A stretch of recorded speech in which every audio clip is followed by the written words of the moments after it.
yung unang sagot nyo na hindi kayo nagbabayad. Kasi yung huling sinabi nyo ngayon ay ayaw nyo sana, pero napipressure kayo. So, suma total, nagbabayad din po kayo kahit sa project sa Quezon City.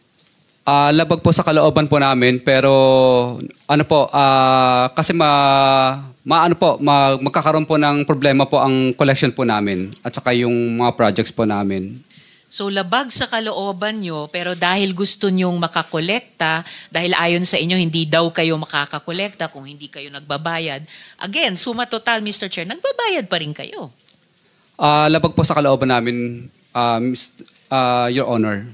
Labag man sa kalooban, Mr. Chair, o kusa, nagbabayad kayo, tama? Napipilitan lang po kami, Your Honor.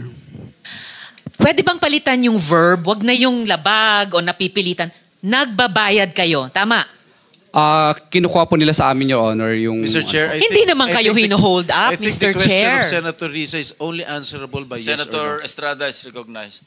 Yes, Mr. Kindly Chair. address the chair if you want to Yes, interject. Mr. Chair, I apologize. The question of Senator Ontiveros is only answerable by yes or no. Yes, Your Honor. All right. You answer, Senator Risa. Thank you, Mr. Chair. So yes, nagbabayad kayo. Yes, Your Honor. Yes, hindi kayo hino-hold up. Kayong nang-hold up sa taong bayan. Pag napatunayan namin lahat-lahat nitong mga flood control project scams. Okay.